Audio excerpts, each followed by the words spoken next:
हमें नॉलेज, ज्ञान नहीं, ज्ञानी चाहिए, जिन्होंने उस ज्ञान को आत्मसात किया। इसमें आपके क्या विचार हैं? नहीं, आपने बिल्कुल ठीक कहा, मैं आपकी बात से सहमत हूँ। लेकिन मैं यह शिक्षा का अर्थ मैं करना चाहूंगा, हमारी जो प्राचीन शिक्षा प्रणाली थी वो केवल सिद्धांत पर नहीं, आपने भी बचपन में पढ़ा होगा, सत्यम वद धर्मम चर क्रोधम मा कुरु। ये बड़ी प्रसिद्ध कथा है द्रोणाचार्य और युधिष्ठिर जी की। और बच्चों को जब पढ़ाया जा रहा था ये पाठ का याद करने के लिए, और अगले दिन सभी बच्चों से पूछा गया कि पाठ याद है, लगभग सभी बच्चों ने कहा छोटा सा पाठ था, सत्यम वद धर्मम चर क्रोधम मा कुरु, बोल दिया। जब युधिष्ठिर जी का नंबर आया उन्होंने कहा पाठ याद नहीं हुआ। तो द्रोणाचार्य जी ने कहा कि अगले दिन पाठ याद करके आना। फिर अगले दिन भी याद नहीं हुआ, उन्हें गुस्सा आया, एक चांटा झड़ दिया, इतना सा छोटा सा पाठ याद नहीं किया। और उस समय वो कहते हैं मुझे पाठ याद हो गया। बोले ये क्या बात है? बोले गुरुदेव आपने ही तो कहा था शिक्षा वो शिक्षा है जो जीवन में उतर आए। मुझे अभी तक गुस्सा आता था, किंतु आज आपने जब चांटा जड़ा और मुझे गुस्सा नहीं आया, मैं ये कह सकता हूं मुझे पाठ याद हो गया। शिक्षा का वाह। मतलब जो है केवल थ्योरेटिकल नहीं, केवल सैद्धांतिक नहीं, व्यक्ति में बदलाव आता है प्रयोग से।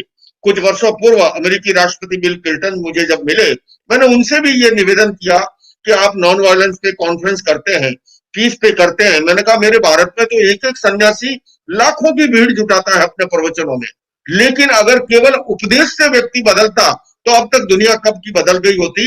बदलाव केवल उपदेश से नहीं आता है, बदलाव प्रयोग से आता है। हमारी प्राचीन गुरुकुल शिक्षा प्रणाली जो थी वो प्रयोग आधारित थी। आज अपेक्षा इस बात की है कि प्रारंभ से ही उस अभिक्रम को फिर से जोड़ने की आवश्यकता है। और मैंने देखा है शिविरों के अंदर, कैंप के अंदर प्रयोग से बदलाव आता है। हम लोग नशे के लिए प्रयोग कराते हैं कान के आसपास, कैसा भी नशेड़ी हो, लेकिन बशर्ते अगर उसकी बदलने की इच्छा हो, प्रयोग करता है, व्यक्ति बदल जाता है। गुस्से के अंदर डीप ब्रीदिंग के साथ कलर मेडिटेशन का प्रयोग करवाता हूं, और मेरे पास ऐसे सैकड़ों उदाहरण हैं जो भयंकर गुस्सेल थे, गुस्से के कारण जिनके घर परिवार जो है नरक बन रहा था, किंतु उस प्रयोग से गुजरे और वो बिल्कुल इसी तरह मुक्त हो गए।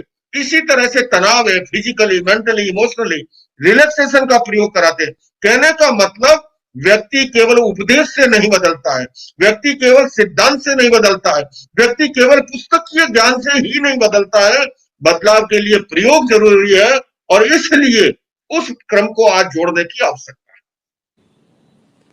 आचार्य जी, आपने बिल्कुल ठीक कहा है। और आपने नशे की बात कही है। आज जो है ना, देश का एक बड़ा अमला जो है वो नशे की लत से पीड़ित है। इसका एक बहुत बड़ा नेटवर्क जो है ना पूरे देश में जो है छा गया है। एक जो है ना सप्लाई चेन नेटवर्क बन गई है, जो छोटे छोटे स्कूलों में से लेके सब जगह जो है, पान ठेले से लेके हर जगह वो पुड़ियां वहां तक पहुंच जा रही हैं। और विभिन्न बहानों से जो है युवाओं को उसकी तरफ वो अट्रैक्ट किया जाता है, धीरे धीरे उनका वो लत का हिस्सा बन जाता है। तो सप्लाई चेन का पार्ट है, जो व्यवस्था है कई बार जो है जिसका काम उसको रोकना है, वो रोकने की बजाय उसको प्रश्रय देके धन का अर्जन करने में लग जाता है, तो वो एक अपने आप में बड़ी विडंबना का स्वरूप ले लेता है।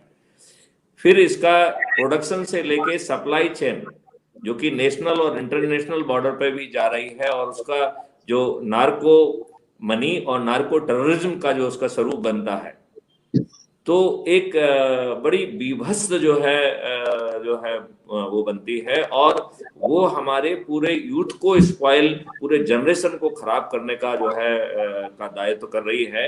हम कह रहे हैं कि हमारे इतने परसेंट लोग युवा हैं, लेकिन क्या वो युवा इतने अच्छे हैं कि वो श्रम कर सकते हैं? मैंने देखा है कि अभी कुछ लोग जिनका जो कि मजदूरी है और मजदूर करने के लिए आते हैं, और मैंने देखा है कि उनके शरीर में इतनी शक्ति नहीं है कि वो दिन भर जो है ना 10 से लेके 5 बजे के बीच में श्रम कर पाए। और उनमें से बहुत सारे लोग तो जो है वो 10-11 बजे ही उनका शरीर जवाब दे देता है, और वो बिना श्रम किए चले जाते हैं। तो यहाँ पे नशा है, दूसरा जो आपने कहा है भुखमरी है, तीसरी बात जो है शराब की लत है। और कुल मिला के जो है हमारा जो युवा है, जिसमें कि एनर्जी झलकना चाहिए, वो एनर्जी कहीं विलोपित हो रही है। तो how how we should fight it. एक तो हमारा मॉडल है जो उसको आइडेंटिफाई करके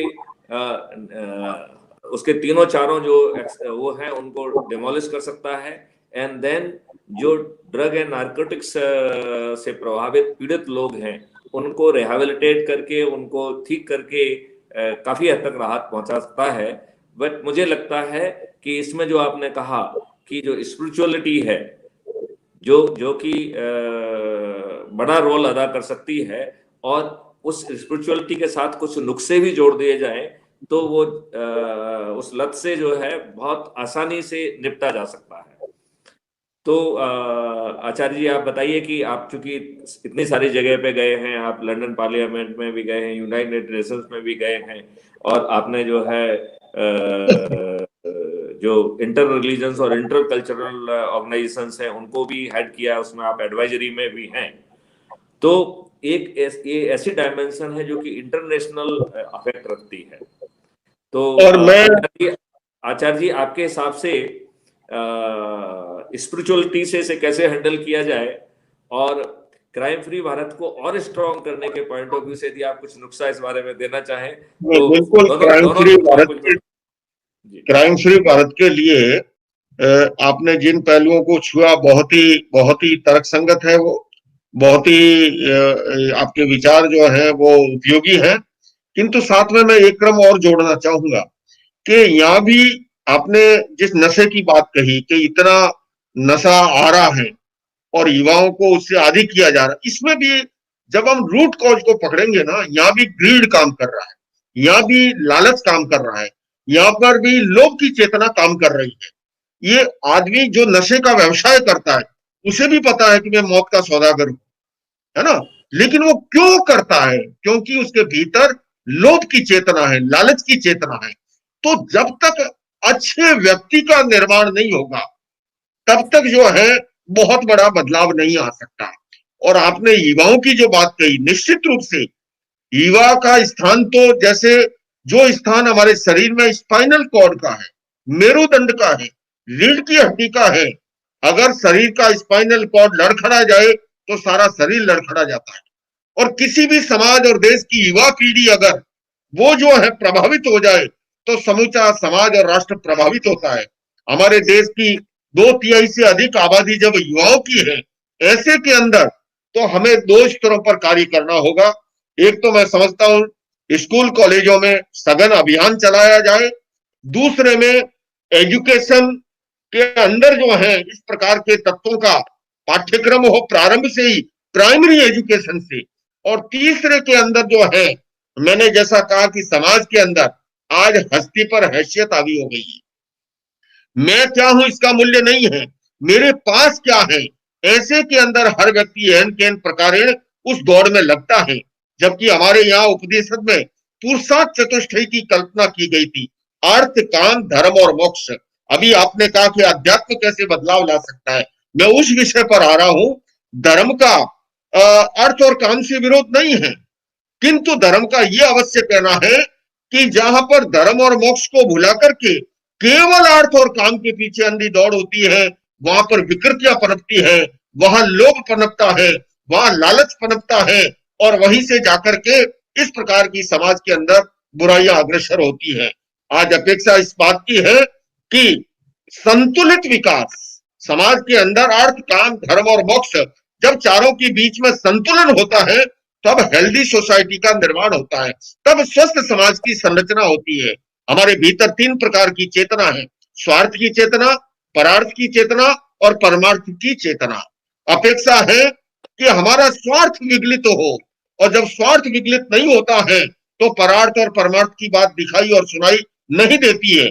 मैं समझता हूं आप मैथिली जी या मैथिली शरण गुप्त जी, आप इसलिए ये काम कर रहे हैं, कहीं न कहीं आपके भीतर स्वार्थ की चेतना लुप्त हुई है। वरना तो स्थिति वो होती है, एक मित्र ने दूसरे मित्र को फोन किया कि हेलो मैं वो राकेश को भेज रहा हूँ 5 लाख रुपए दे देना। वो कह रहा हेलो हेलो क्या कह रहे हो, आवाज नहीं आ रही। अरे इसने कहा अरे जो मैंने 5 लाख रुपए दिए थे ना वो राकेश को भेज रहा हूँ दे देना। बोले हेलो हेलो क्या कह रहे हो, आवाज नहीं आ रही। अब मोबाइल का जमाना था नहीं, बीच में ऑपरेटर था, उसने कहा अरे आवाज तो साफ सुनाई दे रही है। वो 5 लाख रुपए मांग रहे, बोले तेरे को सुनाई देता तू दे दे, मेरे को सुनाई नहीं दे रहा है।